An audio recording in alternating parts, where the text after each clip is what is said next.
Hello students, कैसे हैं आप लोग।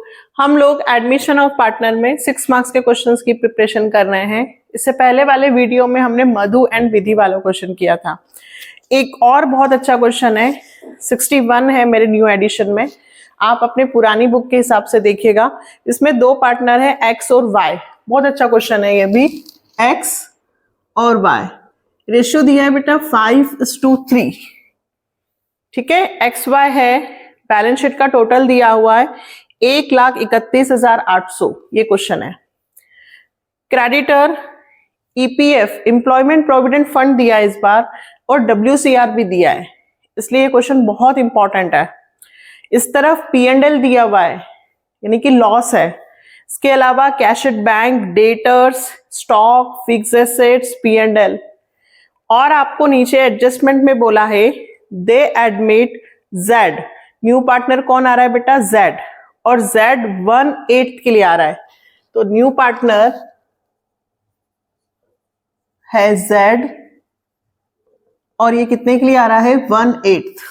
ठीक है, 1/8 शेयर। और Z bring 20,000 as his capital and 12,000 for goodwill in cash. ये कैपिटल के ला रहा है 20,000 रुपए, और गुडविल के ला रहा है 12,000 रुपए। कितने ला रहा है? 12,000। एक और खास बात है, आगे जब भी क्वेश्चन होना बेटा तो एक एक लाइन ध्यान से पढ़ना। आगे लिखा है Z acquire his share from X. Z acquire his share from X, मतलब जेड अपना हिस्सा सिर्फ एक्स से ले रहा है, मतलब सेक्रीफाइस सिर्फ एक्स कर रहा है। सेक्रीफाइस सिर्फ एक्स कर रहा है, एक्स ही शेयर दे रहा है जेड को, वाई सेक्रीफाइस नहीं कर रहा है। तो ये जो गुडविल है वो सिर्फ किस में डिस्ट्रीब्यूट होगी? एक्स में। ठीक है, क्योंकि सेक्रीफाइस सिर्फ एक्स कर रहा है। कौन सेक्रीफाइस कर रहा है? सिर्फ एक्स। ऐसा मैं नहीं कह रही हूं, क्वेश्चन में लिखा है, अंडरलाइन करना, Z acquire his share from X. ठीक, तो आपको सेक्रीफाइस रेशियो निकालने की जरूरत नहीं है। गुडविल का पैसा पूरा का पूरा किस केस में जाएगा? एक्स में। अब हम रिवैल्यूएशन बनाते हैं जल्दी से। रिवैल्यूएशन अकाउंट, ये कौन सी साइड होती है? Debit, loss. और ये कौन सी साइड होती है? Profit, credit. ठीक है, पहला ईपीएफ एक लाइबिलिटी होती है जो आपको 5,000 रुपए से, बाय लिखा है, 5,000 रुपए से बढ़ाना है। तो आप ईपीएफ आपका 10 का है, 5 से बढ़ेगा, बैलेंस शीट में कितने लिखाएंगे? 15,000। ठीक है, आप यदि चाहें तो साथ के साथ बैलेंस शीट भी बना सकते हैं। यदि आप कंफ्यूज नहीं होते हैं तो जो एडजस्टमेंट आपका यहां हो रहा है वो ऐसा कैसा आप बैलेंस शीट में भी कर सकते हैं, और ये ऊपर जो जगह है वो पार्टनर्स के लिए रख देते हैं। Partners capital account. कितने पार्टनर्स हैं? 3, एक्स, वाई और जेड। ये पार्टनर्स कैपिटल हो गया, एक्स, वाई और ये जेड। ठीक है, तो वो आपका रिवैल्यूएशन, ये पार्टनर्स कैपिटल और ये बैलेंस शीट। अब आपका ईपीएफ कितने से बढ़ रहा है? 5,000 रुपए से। तो 2 ईपीएफ 5,000।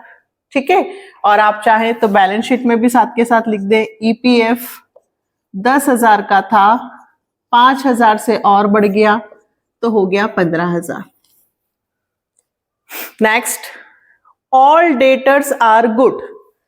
इसका क्या मतलब हुआ? ऑल डेटर्स आर गुड मतलब क्वेश्चन में देखिए, डेटर्स में 20,000 रुपए में से 600 रुपए माइनस हो रहे हैं प्रोविजन के, लेकिन अब वो 600 रुपए माइनस नहीं होंगे। मतलब आपकी जो बैलेंस शीट है, सन्ड्री डेटर्स 20,000 रुपए, उसमें से कुछ भी माइनस नहीं होंगे, पूरे के पूरे 20,000 रुपए बाहर चले जाएंगे। तो पहले आपके 600 रुपए जो माइनस हो रहे थे वो अब माइनस नहीं होंगे, तो आपको 600 रुपए का प्रॉफिट हुआ। मतलब जो 600 रुपए डूब रहे थे वो अब 600 रुपए नहीं डूबेंगे, तो आपकी लायबिलिटी डिक्रीज हुई है। देखिए, प्रोविजन जब इंक्रीज होता है तो नुकसान है क्योंकि लायबिलिटी इंक्रीज हुई, और प्रोविजन कम होगा तो डिक्रीज इन लायबिलिटी प्रॉफिट होगा। याद रहेगा? तो बाय प्रोविजन ऑन डेटर्स 600। साथ के साथ बनाने में आपको कोई भी टर्म छूटेगी नहीं और जल्दी आपका क्वेश्चन कंप्लीट होगा, इसलिए आप ये तरीका भी अपना सकते हैं। Next, stock include 3000 for obsolete item. Obsolete का मतलब ऐसा जो अब चलन में नहीं है, मतलब 3000 का स्टॉक आपका पूरा खत्म हो गया है, जो अब फैशन में नहीं है, जिसको आप अब बेच नहीं पाओगे, जो खत्म हो गया है, तो आपका लॉस हुआ। टू स्टॉक कितने रुपए का लॉस हुआ बेटा? 3000।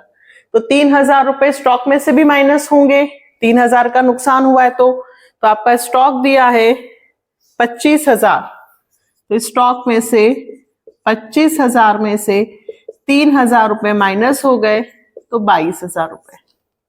Clear? Next, creditors are to be paid 1000 more. Creditors कौन? वो लोग जिन्हें हमें पेमेंट करना है, हमारी लाइबिलिटी है, टेंशन है।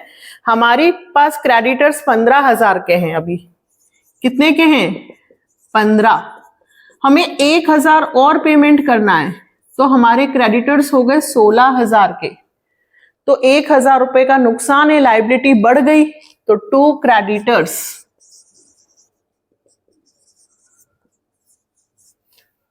Next, fixed assets are to be revalued at 2। तो देखिए, आपकी फिक्स एसेट 70,000 रुपीज तक हो गई है और ऊपर फिक्स एसेट्स दी हुई 80,000। बैलेंस शीट में ऊपर लिखा है फिक्स एसेट्स 80,000, और अब आपकी फिक्स एसेट्स की जब आपने वैल्यूएशन किया तो 70,000, मतलब आपकी फिक्स एसेट्स कम हो गई है 10,000 रुपए से। 80 थी और अब कितनी हो गई? 70।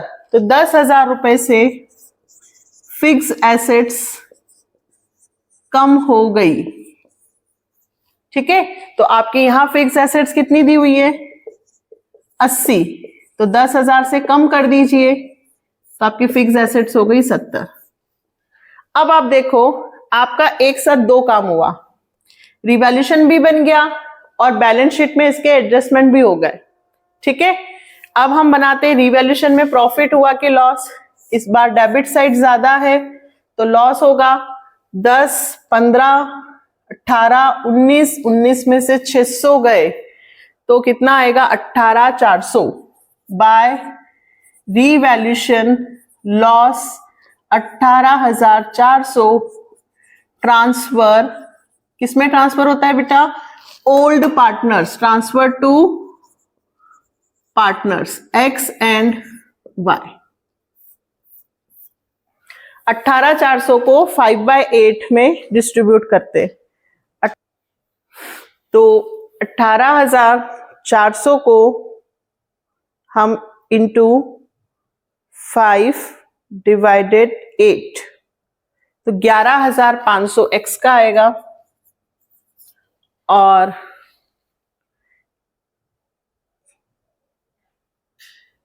6,900 ये किसका आएगा? वाई का। ठीक है, ये हमारा बन गया रिवैल्यूएशन। अब हम बनाते हैं पार्टनर्स कैपिटल अकाउंट। सबसे पहले फर्स्ट नंबर पे पार्टनर्स कैपिटल में क्या आता है? पुरानी कैपिटल, तो क्या नाम से लिखते हैं उसको? बाय बैलेंस बीडी, जो क्वेश्चन में दी होगी। तो कितनी है एक्स और वाई की? 70,000 और 31,000। सेकंड पे जेड अपने घर से कितनी कैपिटल लाया? बाय बैंक करके लिखना है, तो कितनी कैपिटल लाया बेटा? 20,000, ये 20,000 यहां पे डैश। फिर बाय बैंक किस चीज के? गुडविल के। गुडविल किसको मिलेगी? सिर्फ एक्स को, क्योंकि सिर्फ सैक्रिफाइस कौन कर रहा है? एक्स। कितने रुपए? 12,000। तो 12,000 सिर्फ एक्स में। ये तीन चीजें पहले सबसे पहले लिखना। फिर रिवैल्यूएशन में प्रॉफिट आया कि लॉस? तो रिवैल्यूएशन में लॉस है बाय साइड, तो ये बाय है तो ये 2 में इधर जाएगा। तो 2 रिवैल्यूएशन लॉस 11,500 और 6,900। फिर इसके बाद हम क्वेश्चन में देखेंगे कि क्या क्या और डिस्ट्रीब्यूट होंगे। दो चीजें और डिस्ट्रीब्यूट होंगी, एक WCR है, WCR इधर डिस्ट्रीब्यूट होगा, ठीक है, 5,800, और P&L इधर दिया है तो 2 में डिस्ट्रीब्यूट होगा 2,400। तो हम लोग डिस्ट्रीब्यूट कर लेते हैं। 5,800 इंटू कौन से रेशियो में? 5:3, तो 5 डिवाइडेड 8, तो 3,625 WCR 3,625, और 5,800 इंटू 3/8 3/8 2175 2175। ये WCR हो गया। P&L के दिए हैं 2,400 रुपए, तो 2,400 रुपए भी बांट देते हैं। 2,400 इंटू 5 डिवाइडेड बाय 8 1,500, तो एक के कितने आएंगे? 900। 1,500 900 2,400। फिर से देखते हैं। सबसे पहले कैपिटल लिखी पुरानी, फिर नए पार्टनर जो कैपिटल लाया, फिर गुडविल, ये 3 एडमिशन में सबसे पहले लिखना। फिर क्वेश्चन में इधर दिया था WCR, तो मैंने डिस्ट्रीब्यूट कर दिया ओल्ड रेशियो में 5:3, और इस तरफ दिया है P&L, तो इधर डिस्ट्रीब्यूट हो गया। अब हम टोटल करेंगे और इस टोटल में से इसे माइनस करेंगे, तो 2 बैलेंस CD आएगा, यानी कि क्लोजिंग कैपिटल जो तीनों की आएगी न्यू, ठीक है। 70 12 80 82,000 प्लस 3625 85625 85625, जिसमें से 11,500 और 1,500 माइनस होंगे तो 72,625। ये फर्स्ट वाले की आ गई आपकी 72,625, टोटल 85625। इधर का टोटल 31 में 32 33 175, और ये 20 ऐसे कैसे लिखाएंगे? ये 20 33,175, जिसमें से 6,900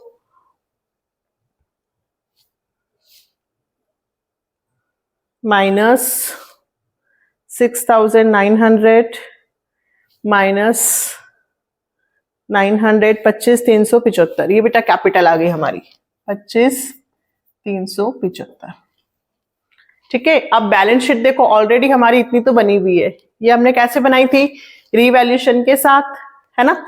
अब हम देखते हैं कि रिवैल्यूएशन में सबसे पहले लिखा है क्रेडिटर, हम लिख चुके, EPF हम लिख चुके, WCR हम नहीं लिखेंगे क्योंकि हमने वहां डिस्ट्रीब्यूट कर दिया है। फिर कैपिटल, तो हम कैपिटल लिख देंगे सिर्फ X Y और Z, ठीक है। तो ये X की है 72,625, 25,375 और 20,000, इसका टोटल बाहर लिखेंगे, और ये टोटल। इस तरफ कैशड बैंक, ये हमें लिखना है। कैशड बैंक में हमारे पास दिए हुए हैं 5,000 रुपए, ठीक है। और नया पार्टनर Z अपने घर से लेकर आया था 20 और 12 32,000 रुपए। बैलेंस शीट एडमिशन में क्या चेंज होता है? नया पार्टनर जो घर से पैसे लेकर आता है कैपिटल और गुडविल के, वो पैसे कैश या बैंक में ऐड करना है। तो 20 और 12 कितना ऐड होंगे? 32,000 रुपए। ठीक है, ये कैपिटल प्लस गुडविल के हैं, तो 32 और 5 37। फिर डेटर्स हम कर चुके, स्टॉक हम लिख चुके, फिक्स एसेट्स हम लिख चुके, P&L हम नहीं लिखेंगे क्योंकि वो ऑलरेडी बढ़ चुका है। अब हमें देखना है कि हमारा क्वेश्चन सही है या गलत। तो टोटल बैलेंस शीट का कितना आ रहा है, तो 20, 70, 90, 90 और प्लस 22,000 प्लस 37,000, 1,49,000। ये आपका आंसर आ गया बेटा बैलेंस शीट का। इस तरफ का भी आपका आंसर आ जाएगा। आप तीनों का टोटल यहां लिख दें, 72,625 प्लस 25,375 प्लस 20,000, 1,18,000। तो कैपिटल का है टोटल, और इन तीनों को जोड़ रहे हैं तो 1,50,000। ये अपना क्वेश्चन हुआ एक्स और वाई। अगर आप 4-5 क्वेश्चंस भी इस तरह के कर लेते हैं तो आपका एडमिशन का क्वेश्चन 101% सही जाएगा। बट एडजस्टमेंट और हिडन वाला, जिसमें गुडविल का अमाउंट नहीं दिया होता है या वो कैश में नहीं लाता है ना, और हिडन जिसमें नए पार्टनर की कैपिटल नहीं दी होती है, प्रोपोर्शनेट कैपिटल, ये 3-4 कुछ पैटर्न जो हैं वो 101% एग्जाम में आते हैं। तो नेक्स्ट वीडियो में हम उससे रिलेटेड क्वेश्चन करने वाले हैं। आप इन 2 क्वेश्चंस की अच्छे से प्रैक्टिस करना। अच्छा, इस क्वेश्चन में उन्होंने जर्नल एंट्री पूछी है, तो जर्नल एंट्रीज मैंने आपको ऑलरेडी सेपरेट वीडियो में बताई हैं, तो इसलिए मैं यहां पर अगर जर्नल एंट्रीज हैं तो वही cash to premium for goodwill, फिर premium for goodwill to X, फिर रीवैल्यूएशन की एंट्री बनानी है तो रीवैल्यूएशन टू ईपीएफ, उसके लिए अलग से हम सेपरेट वीडियो बना लेंगे जिसमें जर्नल एंट्रीज बनानी है। फिलहाल हमारा मकसद अभी 6 मार्क्स के इस तरह के क्वेश्चंस को करने का है। हाँ, अगर जर्नल एंट्रीज भी आ जाएंगी तो एक वीडियो में जर्नल एंट्रीज भी बताने वाले हो। ठीक, तो नेक्स्ट वीडियो में मिलते हैं। बाय।